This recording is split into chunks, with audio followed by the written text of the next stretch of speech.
कोई अन्न परिशेष नहीं रखना। ऐसा करते करते बोला मुझको 12 वर्ष का समय व्यतीत हो गया। 12 वर्ष के बाद मेरे गुरु का देहांत हो गया। उनकी षोडशी करके उनका अंत्येष्टि क्रिया आदि करके मैंने उस स्थान को छोड़ दिया। फिर मैं काशी में आ गया। वहाँ एक महात्मा फलाहार की बड़ी चर्चा करते थे कि भाई जो अन्न खाता है उसका कल्याण नहीं होता, फलाहार से ही मुक्ति होगी। बोला 12 वर्ष मैंने फलाहार किया परंतु मुझको तो कोई अनुभूति नहीं हुई। फिर एक और महात्मा मिले, वो तप की चर्चा करने लगे। तपसा चीते ब्रह्म, तप से ही ब्रह्म जाना जाता है। अब बाबा जी बता रहे थे ना सुबह, तप का अर्थ लोग ये लेते हैं कि कोई वन को निकल जाए, एक पैर पर खड़ा होकर करे, वही तप है। तप का यथार्थ स्वरूप तो नहीं जानते। द्वंद्व सहनम तपा, सर्दी गर्मी भूख प्यास राग द्वेष मान अपमान का जो द्वंद्व है, जोड़ा है, उसको सहन करना यही इसी संसार में रह करके ये तप है। परंतु लोग समझते हैं कि भाई तप तो ये है शरीर को अनावश्यक कष्ट देना। कर्षयंता शरीरस्थम भूतग्रामव चेतसा, गीता में भगवान ने कहा है जो अपने शरीर को अनावश्यक कष्ट देता है वो तो अंदर बैठे हुए मुझको कष्ट देता है। ये तप योगियों के लिए मान्य नहीं है। तो उस महात्मा ने तप का बड़ा, किसी ने उसको बहका दिया कि भाई तप करो, तुम एक टांग पर खड़े होकर के तपस्या करो, उससे तुमको ब्रह्म की प्राप्ति होगी।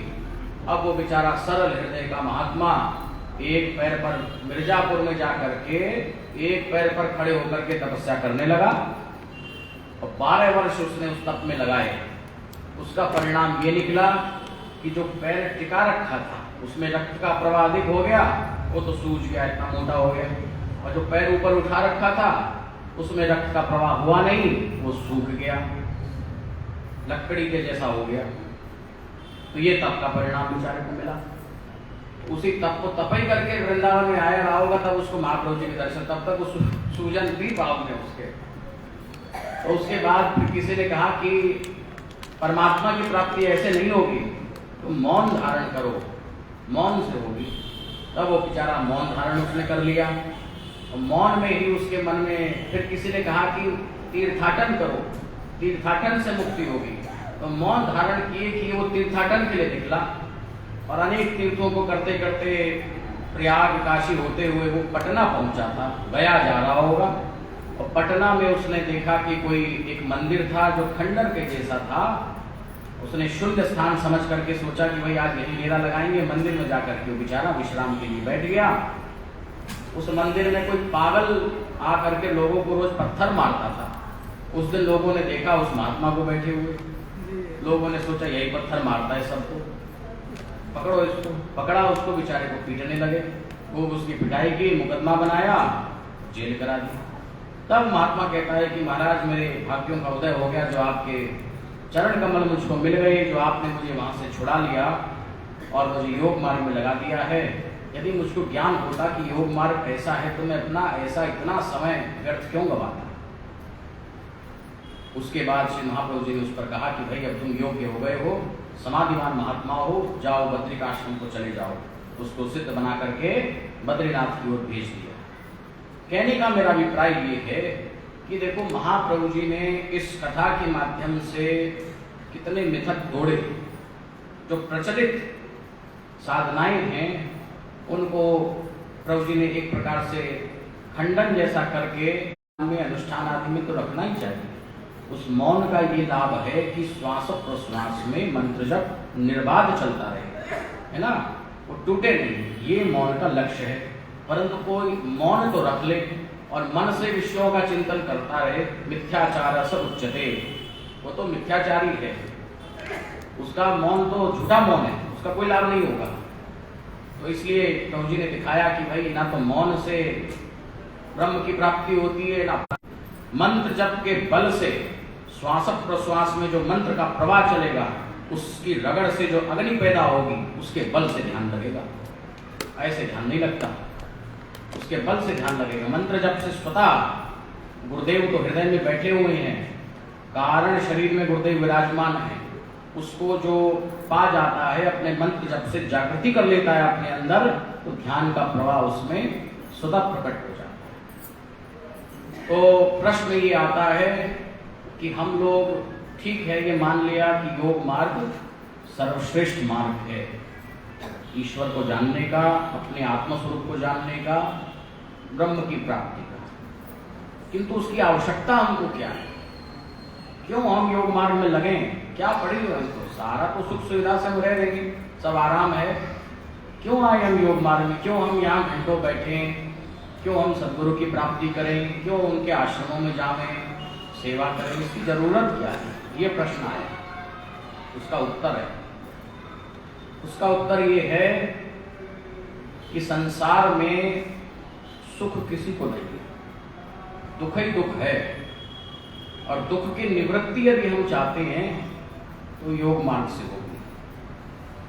परिणाम ताप संस्कार दुखई गुण वृत्ति विरोधाच दुखमेव सर्वम विवेकिना। योगियों ने कहा है, भगवान पतंजलि देव ने अपने योग दर्शन में सूत्र दिया है कि सारे संसार में दुख ही दुख है, सुख का तो लवलेश भी नहीं है। जो सुख हमको अनुभव में आता है वो भी वास्तव में दुख रूपी है। परिणामे विषमीव, उसका परिणाम तो विष ही है। प्रारंभ में लगता है कि थोड़ा बहुत इसमें सुख मिल रहा है, परंतु सुख है नहीं। इसलिए आत्यंतिक और एकांतिक दुख की निवृत्ति यदि हम चाहते हैं कि पूरी तरह से दुखों का नाश हो जाए, और नाश ऐसा नाश हो जाए कि वो दुख दोबारा भी ना आ पाए, एकांतिक निवृत्ति हो जाए। आत्यंतिक पूरी तरह से संपूर्णता से उनकी निवृत्ति हो जाए, और एकांतिक निवृत्ति माने उनकी पुनरावृत्ति ना हो उस दुख की, तो आपको योग मार्ग में आना ही पड़ेगा, योगियों की शरण में आना ही पड़ेगा, और कोई उपाय है ही नहीं। देखो संसार में कितने दुख लगे हुए हैं। आप यदि विचार बुद्धि से देखो तो जो हम सुख भी देखते हैं, सुख का भी अनुभव करते हैं, वो भी वास्तव में दुख रूपी है। कितने दुख लगे रहते हैं बराबर। योग दर्शन ने कहा परिणाम दुख। परिणाम दुख क्या होता है? जिसका परिणाम दुख है, विषय भोग करते हैं, उस विषय भोग के समय तो थोड़ा बहुत सुख लगता है, परंतु उसका परिणाम तो दुखी दुख है। भोगे रोग भयम कुले च्युति भयम वित्ते निर्बाधाद भयम। भर्तृहरि ने कहा है भोगों में रोग का भय है, बड़े कुल में पैदा हो जाओ तो गिरने का भय है, बेइज्जती का भय है, और वित्त अधिक हो, धन ज्यादा हो तो टैक्स का डर बना रहता है। तो अभय तो केवल विवेक में है ना। विवेक में वा भयम, विवेक में ही अभय है, बाकी तो सब भय रूप है, बाकी तो सब दुख रूप है। सारे विषय भोगों का परिणाम दुख है। गीता में भगवान ने अपने मुखारविंद से कहा बाह्यस्पर्शेषु सक्तात्मा विन्दतात्मनि यत् सुखम स ब्रह्म योग युक्तात्मा सुखम अक्षय मश्नुते। कि जो बाहर के स्पर्शों में असक्त आत्मा, बाहर के विषयों में जो असक्त है, जिसका मन नहीं लगता, अंदर मन लगता है। बाहर हम देखते हैं आंखों से, सुनते हैं कानों से, जिह्वा से रस लेते हैं, इन सब में सुख की अनुभूति होती है हल्की हल्की, परंतु पूरे सुख की अनुभूति नहीं होती। ज़्यादा रसगुल्ला खाएंगे जीभ को तो अच्छा लगेगा, तो डायबिटीज हो जाएगी। ज़्यादा विषय भोग करेंगे शरीर कमजोर हो जाएगा, क्षीण हो जाएगा, तो क्या ध्यान में बैठ पाएंगे, क्या मेरुदंड सीधा रह पाएगा? कुछ नहीं। असली साधना तो बस 50-55 वर्ष तक ही है, ठीक बताऊं तो। उसके बाद तो जो साधना कर ली है बस उसको टिकाए रखना है। क्यों? उसके बाद शरीर में सामर्थ्य नहीं रहती तो क्या साधना बनेगी? तो इसलिए भोग हो चाहे योग हो, सब काम जवान के ही हैं, देखा जाए तो। हाँ, जो गुरु मंत्र जप है वो सहज योग है, वो तो सब कर सकते हैं। हठ योग के लिए ये बात है कि हठ योग सबसे नहीं हो सकता। तो कहने का अभिप्राय ये है कि जो संयम से रह करके साधना करता है वही पाता है। असंयमी होगा, ज्यादा भोग वासनाओं में पड़ेगा, दुखी रहेगा। पहले संसार में बहुत दुख है। भगवान ने गीता में कहा बाह्य स्पर्शेषु असक्तात्मा, बाहर के स्पर्शों में जो असक्त है, जिसका मन नहीं लगता, भीतर मन लगता है। बाह्य स्पर्शेषु सक्तात्मा विन्दतात्मनि यत् सुखम, यत् आत्मनि एव सुखम विन्दति। जिसको आत्मा में ही सुख का अनुभव होता है, अपने अंदर ही ध्यान में ही जिसको आनंद आता है, स ब्रह्म योग युक्तात्मा, वो ब्रह्म योग में जो युक्त आत्मा है, सुखम अक्षयम अश्नुते, वो अक्षय सुख को प्राप्त होता है। अक्षय सुख को वो प्राप्त होता है जो भीतर की ओर, अंदर की ओर बहिर्मुखी प्रवाह को अंदर को देओ जोड़, जोड़ नहीं मोड़ होना चाहिए, वैसे अंदर को देओ मोड़, बाहर के प्रवाह को बंद करके अंदर के प्रवाह को चालू जो कर लेता है वही सुखम अक्षयम अश्नुते, अक्षय सुख को प्राप्त हो जाता है। बाहर तो जितना विषय भोग करेंगे वो सब दुख ही दुख रहेगा। फिर भगवान ने कहा सुखम अक्षयम अश्नुते, ये ही संस्पर्शजा भोगा दुख योनय एवते आद्यंतवंत कौन्तेय न तेषु रमते बुधा। जितने भी संस्पर्शजा भोगा, संस्पर्श से होने वाले भोग हैं, आंखों से देखने वाले भोग हैं, कानों से सुनने वाले, सब भोग ही तो है, कानों से सुनने वाले भोग हैं, स्पर्श के जो भोग हैं और जिह्वा के रस से जो भोग का स्वादन कर रहे हैं, तो शब्द से, स्पर्श से, रूप, रस, गंध, गंध का भी जो भोग ले रहे हैं, दिव्य गंधों को ग्रहण कर रहे हैं, संस्पर्शजा भोगा, ये सब दुख योनय, ये सब दुख योनि हैं, दुख के हेतु हैं, दुख के कारण हैं। आद्यंतवंत कौन्तेय, आदि वाले हैं और अंत वाले हैं, इनका आदि भी है और अंत भी है। इन सब दुखों का, इनकी उत्पत्ति भी होती है और विनाश भी संभव है। उत्पत्ति होती है अविद्या से, अविद्या आदि है परंतु अनंत नहीं है, शांत है। अविद्या को योग दर्शन में भी, सांख्य में भी, वेदांत में भी, अद्वैत में भी आदि माना है। कोई पूछे अविद्या कब से हुई जीव को, भाई हम तो ऐसे ही देखते चले आ रहे हैं, जब से हम हुए हमें तो अविद्या मिली, तो ये मानना पड़ेगा कि अविद्या अनादि है, वो आदि नहीं है। अविद्या उत्पन्न हुई नहीं मालूम, अनादि है, परंतु उसका अंत संभव है। सतगुरु कृपा से योग मार्ग का अवलंबन लेकर के वो अविद्या नष्ट हो सकती है। परंतु ये दुख जो हैं ये अनादि नहीं है, ये आदि है, प्रकट होते हैं नष्ट हो जाते हैं। आद्यंतवंत कौन्तेय, आदिवा, इनका उत्पत्ति भी है, इनका विनाश भी है। आद्यंतवंत कौन्तेय न तेषु रमते बुधा, बुधा तेषु न रमते। जो ज्ञानी है, योगी है, बुधा जानने वाला है, वो इन दुखों में नहीं रमता, न तेषु न रमते, ऐसा भगवान ने गीता में कहा है। फिर उसके बाद क्या कहा, आद्यंतवंत कौन्तेय न तेषु रमते बुधा शक्नोति हेव यः सोढुं प्राक् शरीर विमोक्षणात् काम क्रोधोद्भवं वेगम संयुक्त स सुखी नरः। जो काम के और क्रोध के वेग को सहन करने में, सोढुं शक्नोति, सहन करने में समर्थ हो जाता है, काम के वेग को और क्रोध के वेग, काम, क्रोध और लोभ, ये तीन नरक के द्वार हैं, गीता में भगवान ने बताया है। जो इनको सहन कर लेता है, इनको जीत लेता है, सयुक्त स सुखी नरः, वही युक्त है माने योगी है और वही सुखी है। ये भगवान ने गीता में कहा, यो अंतर सुखो अंतराराम तथांतर ज्योतिरेवय स योगी ब्रह्म निर्वाणम ब्रह्म भूतोऽधिगच्छति। जो अंत सुख जिसको प्राप्त है, अपने अंदर के सुख का जो अनुभव कर रहा है, बाहर के सुख को नहीं देखता है, अंतराराम, अंदर ही जो रमण करने वाला है, हाँ, ऐसा जो ब्रह्मभूत योगी है, ब्रह्म निर्वाण गच्छति, वो ब्रह्म निर्वाण को प्राप्त हो जाता है, वही असली सुख को, अक्षय सुख को प्राप्त करता है। कहने का अभिप्राय ये है कि यदि हम ये चाहते हैं कि हमको सुख की प्राप्ति हो और दुखों की निवृत्ति हो, देखो जो आनंद है वो आत्मा का स्वभाव है, आत्मा का गुण नहीं है। न्याय दर्शन तो आत्मा का गुण मानता है, चेतना को, आनंद को, परंतु हमारा जो शास्त्रीय सिद्धांत है, औपनिषदिक सिद्धांत है, वो कहता है कि आनंद तो आत्मा का स्वरूप है। तो इसलिए उपनिषद ने कहा, आनंदेव सर्वाणि खल्वानि भूतानि जायन्ते, आनंद से ही सबकी उत्पत्ति होती है। आनंदेव जातानि जीवन्ति, आनंद में ही सब जीते हैं। और आनंदम भूतानि प्रत्यभिसंविशन्ति, आनंद में ही सब पूरा प्रवेश कर जाते हैं। तद विजिज्ञासस्व तद ब्रह्म, उसको तुम जानो वो ब्रह्म है, ऐसा कहा। माने आनंद हमारा अपना आपा है, आनंद हमारा अपना स्वभाव है, और हम उसको भूले बैठे हैं। हम बाहर सुख ढूंढ रहे हैं, सुख हमारे अंदर है। हम बाहर दुख है, अंदर सुख है, और हम उल्टा करें, बाहर सुख ढूंढ रहे हैं, अंदर के सुख को जानते हैं, अपने आत्मस्वरूप को, आनंद को नहीं जानते हैं। तो गीता में भगवान ने यही कहा कि भाई अक्षय सुख को यदि प्राप्त करना है तो भीतर की ओर लौटना पड़ेगा। बाहर तो सुख नहीं मिलेगा, बाहर तो दुख ही दुख है।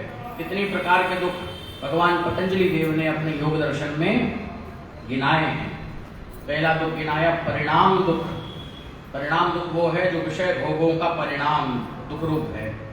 उस दुख को सारी उम्र ढोते रहो, यहाँ दर्द, वहाँ दर्द, ये दर्द, वो दर्द, सब ये सब विषय भोग से सब होता रहता है। माने जितना भी संसार का भोग है उस सब का परिणाम दुख है। दूसरा दुख ताप दुख। परिणाम ताप, संस्कार दुख है। दूसरा ताप दुख है। ताप दुख कौन सा होता है? ताप माने परिणाम ताप, संस्कार दुख। सुख के संस्कार की स्मृति दुख के संस्कार के समय जब बनी रहती है तो वो दुख को उत्पन्न करती है। ये है संस्कार दुख। परिणाम दुख, ताप दुख, संस्कार दुख। परिणाम ताप संस्कार दुख ही गुणवृत्ति विरोधाच। एक सबसे बड़ा दुख और है, गुणवृत्ति विरोध का दुख है। माने गुणवृत्ति विरोध का अर्थ ये होता है कि देखो तीन ही गुण हैं, सत्व गुण, रजोगुण, तमोगुण, और तीनों गुणों की सृष्टि इतनी बड़ी है कि इन तीनों गुणों के ही रेशियो से, अनुपात से इतना अनुपात में अंतर है कि किसी का स्वभाव नहीं मिलता, किसी के गुण नहीं मिलते। पति की पत्नी से नहीं बनती, पत्नी की पति से नहीं बनती, गुरु की शिष्य से नहीं बनती, गुरु भाइयों की आपस में नहीं बनती। तो ये सब गुणवृत्ति विरोध चलता रहता है। एक बात और बताऊं गुरु भाइयों के विषय में, अभी जैसा मैंने बोला एक बात मुझे याद आ गया। एक बार गुरुदेव ने प्रसंगवश कहा था कि गुरुदेव के हाथ भी कहाँ बंध जाते हैं, जानते हो? कहाँ, वो कौन सा परिस्थिति है जहां गुरुदेव भी कुछ नहीं कर पाते? गुरुदेव तो सर्वसमर्थ हैं, सब कुछ कर सकते हैं। कहाँ नहीं कर पाते? जब गुरु भाई आपस में लड़ते हैं तब नहीं करते। क्यों? उसके अंदर भी, उसके हृदय में भी उन्हीं गुरुदेव का प्रकाश है, उसके हृदय में भी उन्हीं गुरुदेव का प्रकाश है। दोनों के हृदय में, दोनों के कारण शरीर में वही विराजमान है, दोनों के हृदय में वही बैठे हैं। तो जब उनके अंदर वैमनस्य होगा, मन मुटाव होगा, तो प्रकृति अपना कार्य करेगी। प्रकृति के अनुसार जैसा जिसका कर्म संस्कार होगा वैसा उसका परिणाम मिल जाएगा। गुरुदेव भी उसमें इंटरफेयर नहीं करते। तो इसलिए साधकों को राग द्वेष से तो बहुत बचना चाहिए। तो इसलिए गुणवृत्ति विरोध का जो दुख है बहुत बड़ा दुख है। गुणवृत्ति, जितने संसार में झगड़े होते सब गुणवृत्ति विरोध की तो हैं। यदि सबका एक मत हो जाए तो संसार में कोई झगड़ा ही ना हो। इस समय देखो वो इजराइल का और हमास का युद्ध चल रहा है, और उधर रशिया का यूक्रेन का तो 2 वर्ष कितने हो गए, 2 वर्ष से अधिक हो गया। तो ये सब युद्ध क्यों होते हैं? क्योंकि मत नहीं मिलता, मत भिन्नता के कारण। गुण सब में एक जैसे हो, एक मत हो जाए, युद्ध नहीं होगा, कोई झगड़ा नहीं होगा। तो ऐसा होता नहीं और ये संभव भी नहीं है। तो इसलिए इतने प्रकार के दुख इस संसार में हैं। इसके अलावा जन्म और मरण का दुख कितना बड़ा है। जब हम जन्मते हैं, जन्म लेते हैं, तो बिल्कुल जब गर्भ से बाहर आते हैं तो बड़ा कष्ट के साथ बाहर आते हैं। गर्भ में जब रहते हैं तो कितने कष्ट में रहते हैं। गर्भोपनिषद में वर्णन है पूरा कि कैसे जब गर्भ में रहता है बालक, 9वें मास में, जब 9वें मास में वो आता है तो उसको भगवान की कृपा से दिव्य दृष्टि मिल जाती है।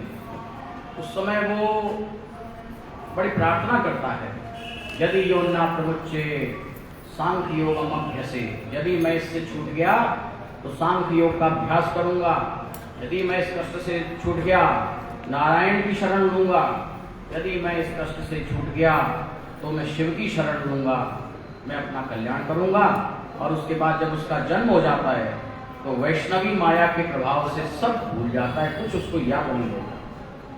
तो जन्म का दुख बहुत बड़ा दुख है। फिर मरण का दुख कितना बड़ा दुख है। मरते हुए जब प्राणों का घर्षण होता है आपस में, उस समय जब प्राण निकलते हैं तो बहुत कष्ट से निकलते हैं। योगियों की बात मैं नहीं कर रहा, साधारण जनों के जब प्राण निकलते हैं तो उनको बड़ा कष्ट होता है। और उस कष्ट की स्मृति में कोई याद नहीं आता, वो कष्ट की स्मृति याद रहती है। और कष्ट की स्मृति से उसकी अपगति को चला जाता है व्यक्ति। हमारे गुरुदेव कहा करते थे कि जो पापात्मा है उनको 10,000 भिक्षु और जो पुण्यात्मा है उनको 1,000 भिक्षु का कष्ट प्राणोत्सर्ग के समय, प्राण छोड़ने के समय हुआ करता है। तो ये सब तरह तरह के दुख हैं जो संसार में लगे रहते हैं। आध्यात्मिक, आदि भौतिक, आदि दैविक, 3 प्रकार के दुखी और हैं। मैं प्रसंग को इसको लंबा नहीं बढ़ाऊंगा। कहने का अभिप्राय ये है कि इन दुखों से यदि छूटना चाहते हो और सुख को पाना चाहते हो तो सुख तो अपने अंदर से प्राप्त होगा। सुखों का मूल तो हमारे में है, सुख बाहर नहीं है, सुख हमारे अंदर है और हम उस सुख को बाहर ढूंढते रहते हैं। तो यदि हम चाहते हैं कि हम कल्याण को प्राप्त हो तो हमें योग मार्ग में आना ही पड़ेगा। योग मार्ग ही ऐसा मार्ग है जो कल्याण को दे सकता है। केवल वेदांत धारणा बनाने से भी कल्याण नहीं होगा। वेदांत धारणा बनाने से पुण्य का संचय होता रहता है। वो पुण्य के प्रभाव से तत्सिद्धस्य कृपया योगी भवति नान्यथा।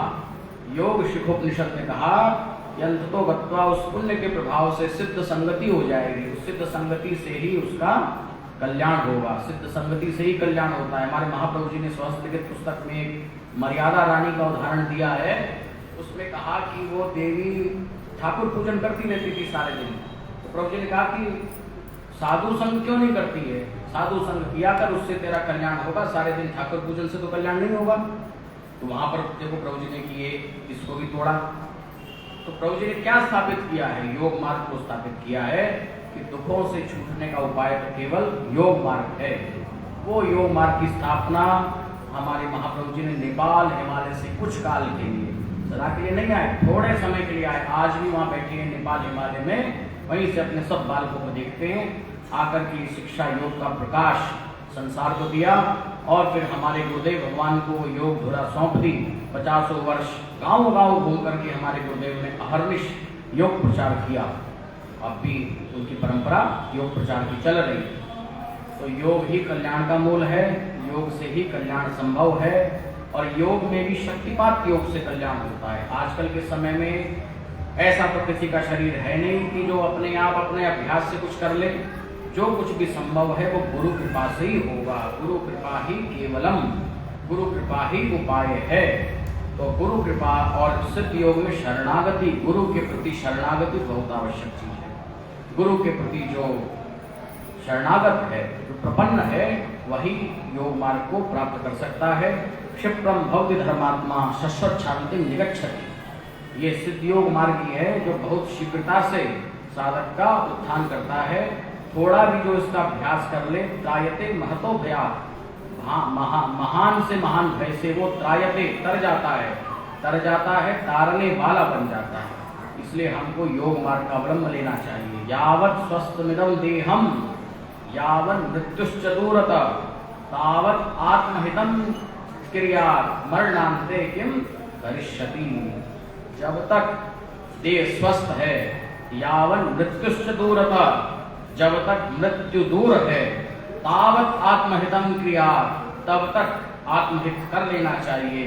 मरणान्ते किम करिष्यति, मर गए तो क्या कर पाएंगे? कुछ नहीं होगा।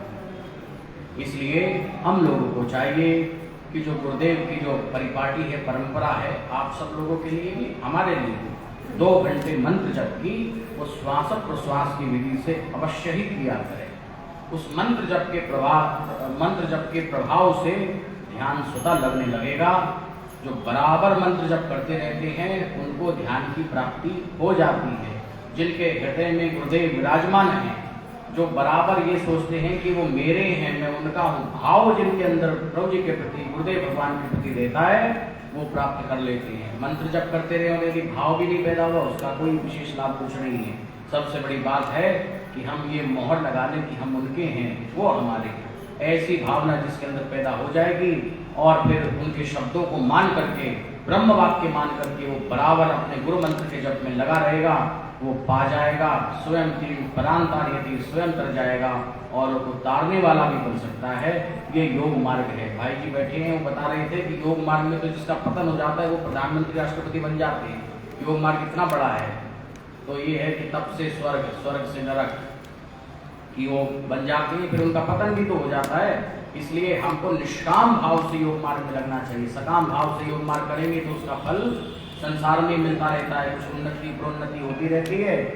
परंतु यदि हम चाहते हैं कि हम योगी बने तो निष्काम भाव से योग साधन करें, अपने गुरु मंत्र का जप करें, प्रभु जी में अनन्य श्रद्धा रखें। ऐसा करने से ही कल्याण होता है। बस अब वाणी को विराम देंगे। ओम तत्सत। श्री सद्गुरुदेव भगवान की जय। परम प्रभु श्री रामलाल जी महाराज की जय। योगीराज श्री सद्गुरु जी महाराज की जय। सिद्ध गोपाल समाधि राम की जय।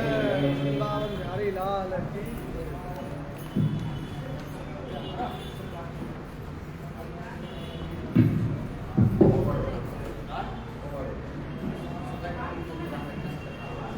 जो जैसा भी समय का देर है, तो आदरणीय आचार्य जी से निवेदन है कि वो पिछले 3 दिनों से जो चल रहा था आपका वक्तव्य, उसको पूर्णता की ओर ले जाने के लिए आपके मन में जो कुछ भी है वो आशीर्वाद स्वरूप हम लोगों को देने की कृपा करें। आदरणीय आचार्य।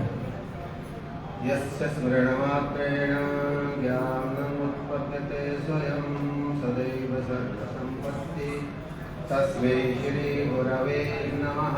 तस्मै श्री गुरवे नमः। अभी हम आप बड़े सुंदर प्रभु जी की लीलाओं का श्रवण कर रहे थे, किस प्रकार से प्रभु अपने बच्चों पर कृपा करते हैं। काल मृत्यु भयात् वापी गुरु रक्षति सर्वदा। गुरु गीता में लिखा है, अकाल से, मृत्यु से और सब प्रकार से गुरु रक्षा करते हैं। ये हमारे गुरुदेव के चरित्रों में इस बात का प्रमाण मिलता है। बहुत सारे प्रमाण, बहुत सारे घटनाएं आप लोगों ने सुनी इस विषय में, तो सत्य है। तो ये जो दरबार है, हमारे यहाँ योग की 2 विधा मानी है, एक सिद्ध योग का, एक साधन योग। सिद्ध योग ये प्रभु जी के दरबार में सिद्ध योग की ही ये परंपरा है, जिसमें सिद्ध गुरु की कृपा से साधक को सब कुछ मिलता है। गुरु संतोषिते सर्वे। गुरु के प्रसन्न होने पर शिष्य को सब कुछ मिलता है, लेकिन शर्त यह है गुरु संतुष्ट हो जाए, ये शर्त है। सब पे कृपा क्यों नहीं होती? गुरु जी के 1000 चेले होते, कृपा तो 2-4 को ही होती है। उसमें यह है, शर्त यह है गुरु संतोषित सर्वे। यदि गुरु आपके क्रियाकलापों से संतुष्ट हो जाए तो आपको सब सामर्थ्य मिल जाता है, मुक्ति मिल जाती है। तो सिद्ध योग की बात तो है, ये हमारे प्रभु जी के दरबार सिद्ध योग है, लेकिन इसके लिए हमारे गुरुदेव ने कहा सब व्यक्ति इसके अधिकारी नहीं है।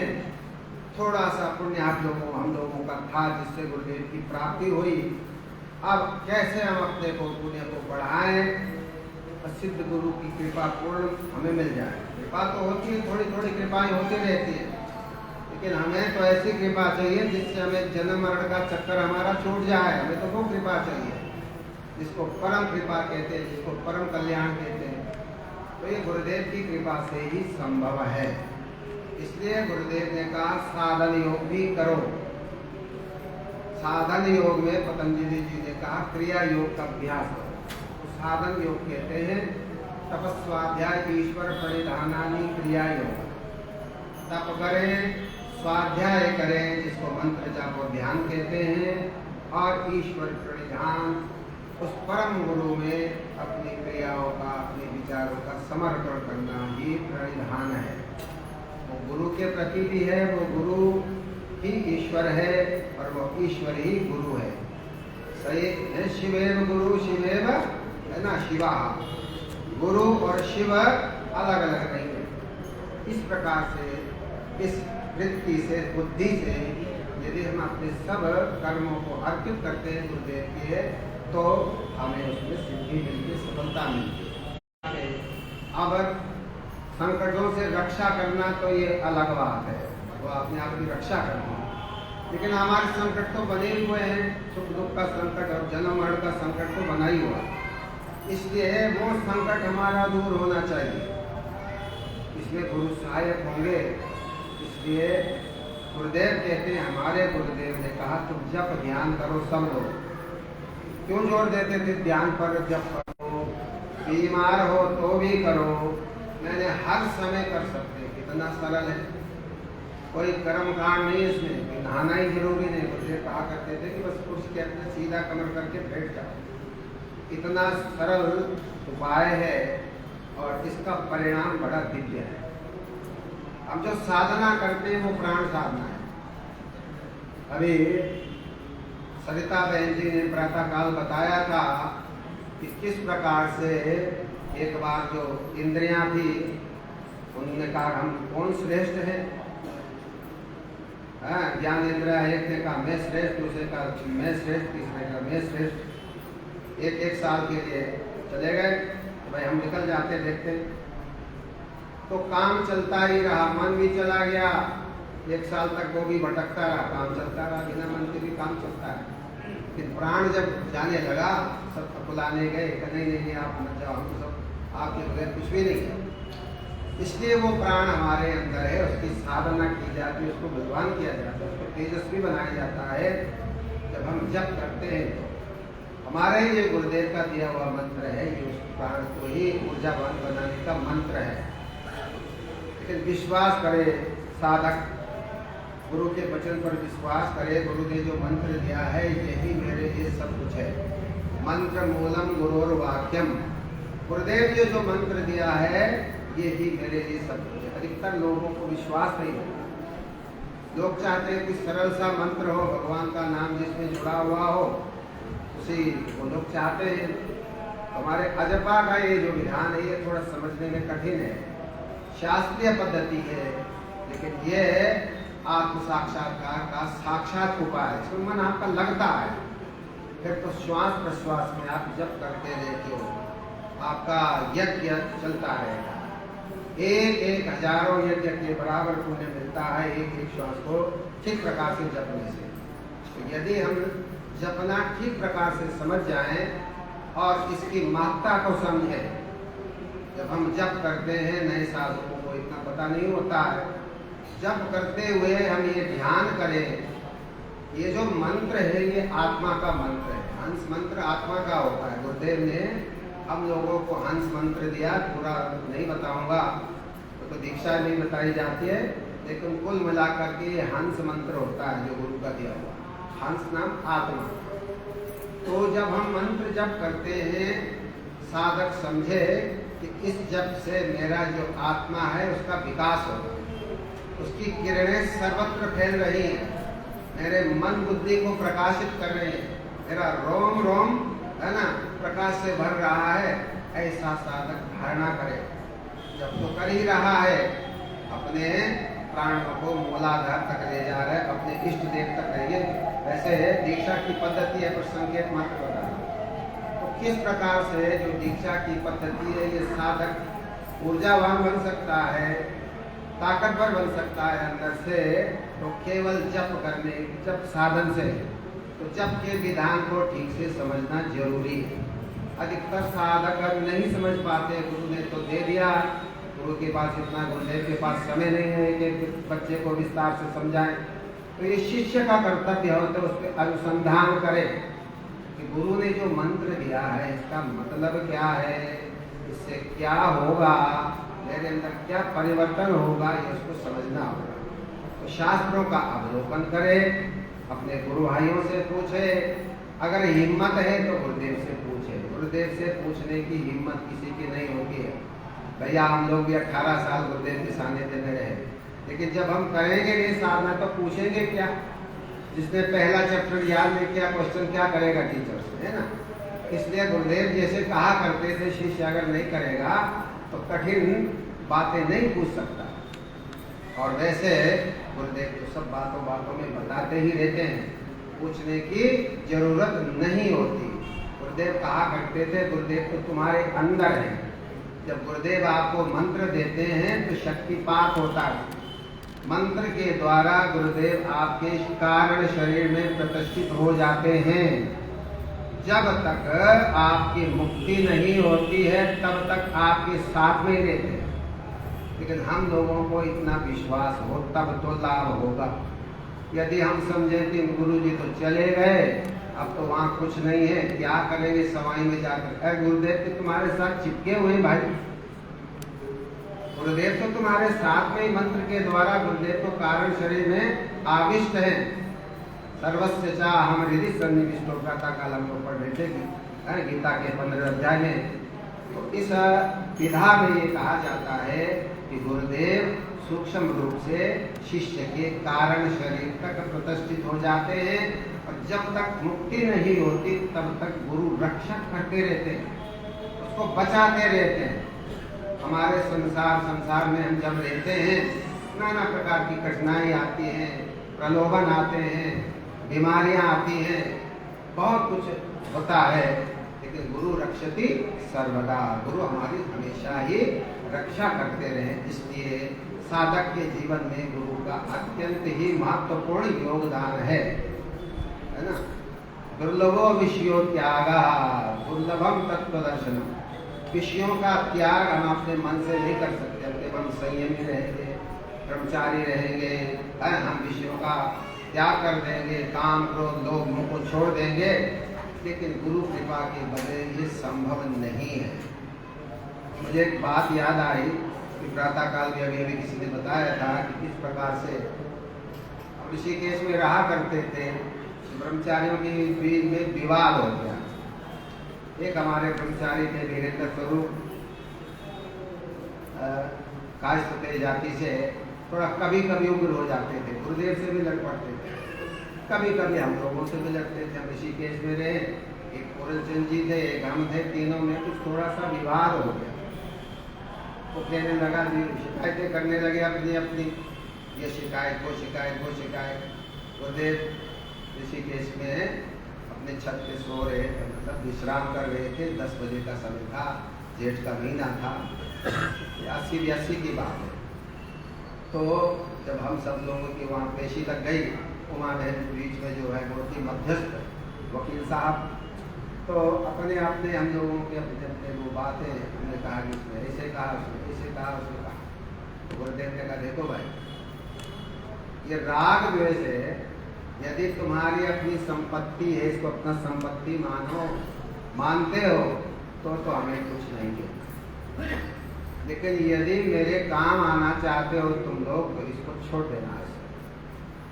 मैंने राग द्वेष आपस में मत करो, जो बात कहती है जहाँ गुरु का जो है पैर हाथ जुड़ जाता है, कुछ नहीं बोल सकते, क्योंकि दोनों तो चेले हैं, दोनों चेलों में लड़ाई हो रही है, गुरु अब किसका पक्ष लें किसका न लें। तो गुरुदेव ने यही कहा शाम के 10 बजे, गुरुदेव का देखो यदि राग द्वेष तुम अपना संपत्ति मानते हो तो हमें कुछ नहीं कहना, तो लड़ते रहो भाई, लेकिन अगर तुम्हें हमारी सेवा में रहना, हमारे काम आना है, हमारी कृपा पहुंचाते हो तो आज से राग द्वेष छोड़ देना तुम लोग। हम तीनों ने, वीरेंद्र ब्रह्मचारी जी थे, हम भी थे और पूरनचंद जी थे, तो क्षमा मांगी अपने लड़ाई के लिए गुरु के दरबार में कि हम वास्तव में दोषी हैं, लेकिन आगे हम अपने मार्ग को ठीक करेंगे। कहने का मतलब इस प्रकार की बातें भी समय समय पर आते रहते, तो गुरु रक्षा करते हैं, माफ करते हैं, तो ये बातें व्यवहारिक जीवन में होती रहती है।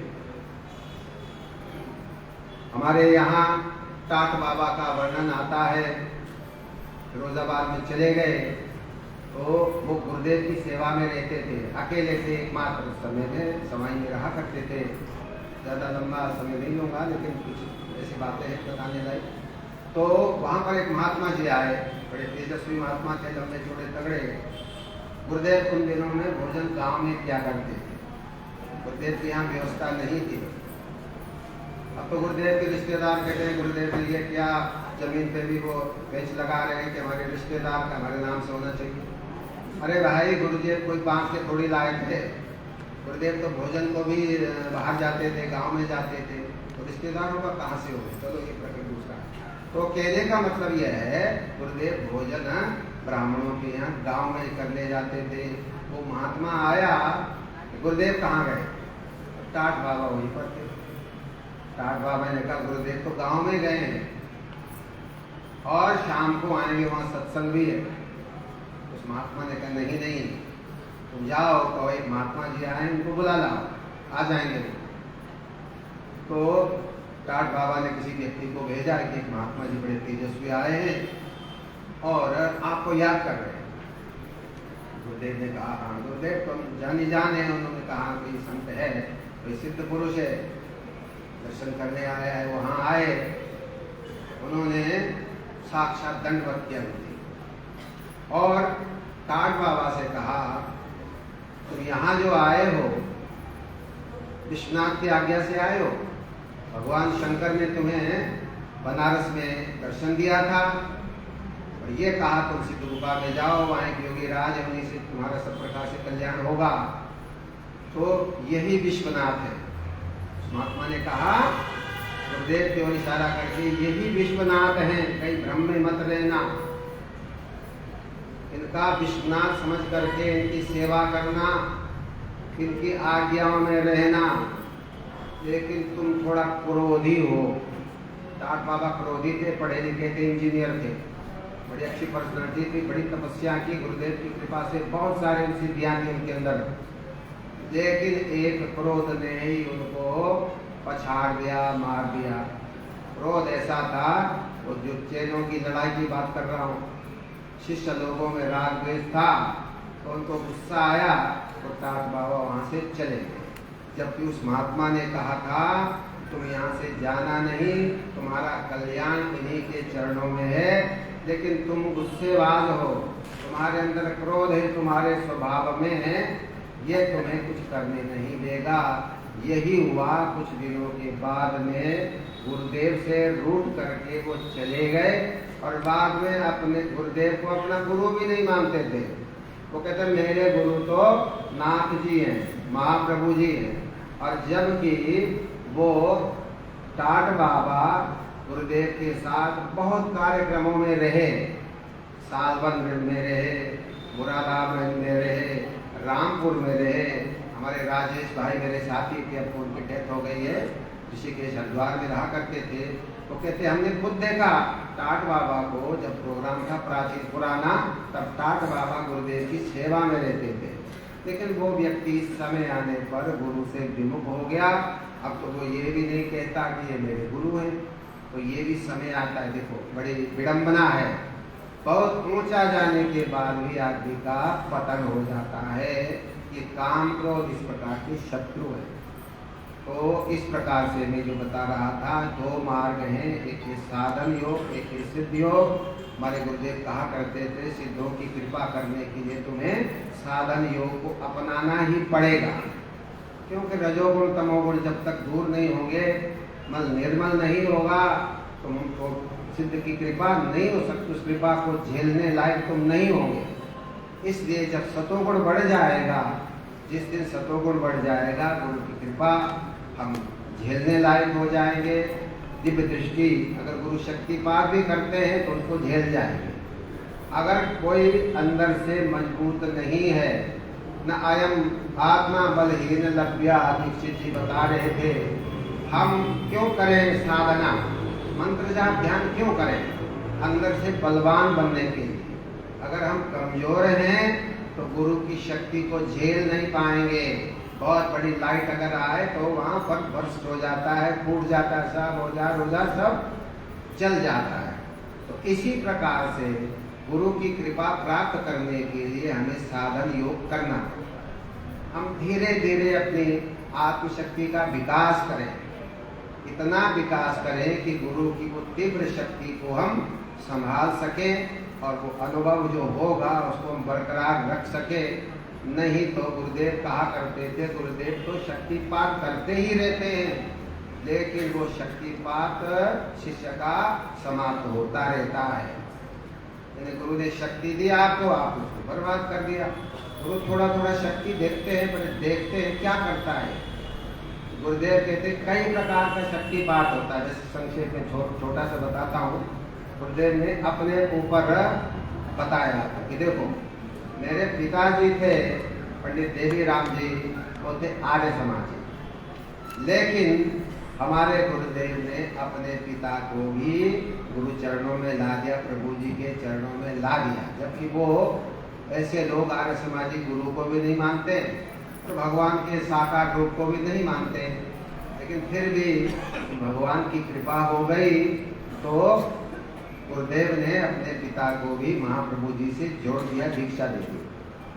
तो अंतिम समय जब आया कि पिता रुग्ण हो गए तो प्रभु जी ने गुरुदेव से कहा कि देखो नाम लेकर के कि तुम अब घर चले जाओ, तुम्हारे पिता जो है रुग्ण हैं और उनकी पूरी सेवा करना, वहीं रहो, तुम उनकी सेवा करो, हमारे पास यहाँ जब रहने की ज़्यादा जरूरत नहीं है, वही सेवा करो और वो जो कहें उसको मानना। तो गुरुदेव कहा करते थे कि मैं जब वहाँ सेवा में रहा तो अंतिम समय में मेरे पिता ने क्या कहा, गुरुदेव को पिता के मुख से ऐसे वाणी निकलने की कोई आशा नहीं थी।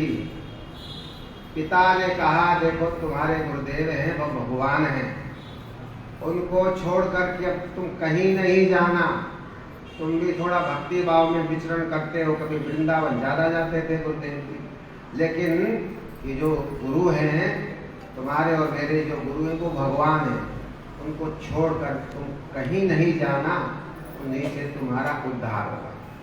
तो गुरुदेव कहा करते थे ये मेरे मुख से ये बात है मेरे पिता के मुख से कैसे निकली, गुरुदेव कहते हैं प्रभु के शक्तिपात से। महाप्रभु जी ने उसके मन और बुद्धि को, पिता के मन और बुद्धि के ये भाव भर दिया, जिससे पिता ये कहने लगे गुरुदेव से, जो कि पहले ज्यादा श्रद्धा भाव नहीं रखते थे, अंतिम समय जब शरीर छूटने लगा तो कहने लगा नहीं तुम अब उनको छोड़ करके इधर उधर कभी नहीं भटकना, उन्हीं से तुम्हारा उद्धार। तो गुरुदेव कहते थे ये भी शक्तिपात का एक प्रकार है, दूर से ही गुरु शक्ति देते रहते हैं, मन को बदलते रहते हैं और जो काम उनको करना होता है वो करते रहते हैं। एक शक्तिपात की घटना और याद है, फिर मैं बंद करूंगा, समय काफी हो गया। एक वहाँ अमृतसर में बहुत से लोग प्रभु जी से चिढ़ने वाले थे, खास करके अपनी ही जाति के लोग, ब्राह्मण लोग बड़ा चिढ़ते थे कि भाई पढ़ा लिखा तो है नहीं, इसको भगवान कहते हैं यहाँ के लोग। गुरु प्रभु जी साधारण वेश में, अगर कोपिन में होते तब तो दूसरी बात थी, सब पूछते कोई कोपिन में है, तपस्वी है, जैसे सवाई में रहते थे, सवाई में उनकी पूजा होती थी, तब लीलाएं करते थे, लेकिन वहाँ तो लीला बड़े गुप्त रूप से करते थे, कृपा करते थे, लेकिन बाहर से ऐसा कोई प्रकट नहीं होता था लोगों को कि कोई महापुरुष है, पगड़ी पहने हुए सामान्य रूप से तो शिष्य बनते थे, उनकी कृपा उन कृपा थी पूरी, उनका उत्थान शक्तिपात होता रहता था। लेकिन जो समाज के लोग थे, खास करके अपने समाज को बड़े चिढ़ा करते थे, उन्होंने कहा कैसे हम इनकी बेइज्जती करें। एक दिन एक महात्मा जी आए हिमालय से, सराय में वो महात्मा जी आए, वहाँ बैठे रहे 3 दिन तक, न खाया न पिया, बस बिल्कुल समाधि में बैठे हैं। तो लोगों ने कभी योगी राज को बताने का समय आ गया है, बहुत से लोग आए गुरुदेव के पास, महाप्रभु जी के पास, जो पंडित वेश में रहा करते थे, कि देखो तुम तो अपने को बड़ा महात्मा कहते हो, असली महात्मा तो हम तुम्हें दिखाएंगे, चलो हमारे साथ, हम तुम्हें महात्मा दिखाएंगे। बिल्कुल निश्चेष्ट बैठे हैं, 3-4 दिन से न खाया है न पिया, बिल्कुल समाधि में, बिल्कुल चोट की तरह बैठे हुए, सच्चे योगी तो यही है। प्रभु जी ने कहा अच्छा भाई कहते हो तो चलते हैं हम। प्रभु जी गए। अब प्रभु जी ने क्या किया, वो महात्मा जहाँ बैठे थे पीछे खड़े हो गए, सिर के पीछे खड़े हो गए, बस उनका खड़ा होना था, वो महात्मा तो झट से उठा और दंडवत लेट गया। प्रभु मैं तो हिमालय से आया हूँ, लेकिन आपके यहाँ गृहस्थ समाज है, मैं केवल कोपिनधारी हूँ, मुझे संकोच हो रहा था, इस समाज में आपके पास कैसे जाऊँ। मन ही मन में प्रार्थना कर रहा था, मुझे आज 3 दिन हो गए आपका ध्यान करते करते, लेकिन आप आ गए और मुझ पर कृपा करने के लिए आपने कृपा की। प्रभु जी ने कहा ठीक, बहुत सुंदर, हम यहाँ आए तो आशीर्वाद है, अब तुम चले जाओ, उस जंगल में जाओ, वहाँ पर। तो लोगों ने देखा, हम तो समझ रहे थे कि ये भी प्रभावित होंगे, महाप्रभु रामदास जिनको कहते हैं, जो आस पड़ोसी कहते थे, ये भी प्रभावित होना, बहुत बड़ा योगी है ये है, लेकिन उस योगी ने क्या वहाँ पर किया, सब लोगों ने देखा, दंडवत प्रणाम किया। प्रभु, मैं तो आपकी कृपा प्राप्त करने के लिए हिमालय से आया हूँ और मैं आपका दर्शन चाहता था, लेकिन समाज में मेरी हिम्मत नहीं हुई। मैं मन ही मन प्रार्थना कर रहा था। 3 दिन हो गए मुझे, लेकिन आज आपने कृपा की है। तो इस प्रकार से तो कहने का मतलब देखो, लोग क्या सोचते हैं महात्माओं के लिए, गुरु के लिए, लेकिन है ना, प्रभु जी का बहुत प्रकार से लोगों ने बेइज्जत करने का प्रयास किया अपने अमृतसर में, लेकिन सब धाराशाही हो गए। और भी बहुत सारे प्रसंग हैं, वो समय समय पर बहुत लंबे प्रसंग हैं। तो कहने का मतलब ये है कि गुरुदेव ने हम लोगों पर कृपा करने के लिए साधन योग भी बताया है। हमारे गुरुदेव ने कहा मंत्र जाप करो, ध्यान करो, अंदर से तुम पुष्ट होंगे, हमारी आत्मशक्ति बढ़ेगी, हमारे प्राण का शोधन होगा, तेजस्वी बनेंगे प्राण और मन। जब मन और प्राण दोनों एकत्रित होकर के जिस भी स्थान पर जिस ही ध्येय में जाएंगे, वो फिर वहाँ पर प्रकाश ही प्रकाश उत्पन्न हो जाएगा। बस समय काफ़ी हो गया है, आप भी करेंगे कल का और समय हम लोगों के पास में 12 बजे भंडारे के बाद में अपने अपनी जगह पर चले जाएंगे। तो जितना भी हम लोगों ने सुनाया आपको, आपने सुना, उसको ग्रहण कीजिए। सब गुरु की ही वाणी है, गुरु उच्चिष्ट, ये गुरु का प्रसाद है। हम लोग को अपनी ओर से कुछ मिला के नहीं बोले, जो भी हमने गुरुदेव से समझा, सुना, सीखा, वही संदेश हम आप लोगों को सुना रहे हैं। हम तो संदेश वाहक हैं, गुरु का संदेश आप तक पहुंचाने के लिए आए हैं। आप जितना ग्रहण कर सको ग्रहण कर लेना। इन्हीं शब्दों के साथ वाणी को विराम देता हूँ। बोल सद्गुरुदेव भगवान की जय। परम प्रभु श्री रामदास जी महाराज की जय। सद्गुरुदेव योगीराज चंद्रमोहन भगवान की जय। श्री सिद्ध गोपाल स्वामी भगवान की जय। कांचे दरबार की जय। वृंदावन बिहारी लाल की जय। शंकर भगवान की जय। हर हर महादेव, हर हर महादेव, घर घर महादेव। बहुत सुंदर, बहुत सुंदर। लोगों के घर घर में महादेव है, गुरुदेव हैं। जिनके यहाँ अधिकतर के घर में तो है ही है, जिनके नहीं है वो भी विराजमान करते हैं। गुरु जो कृपा होगी।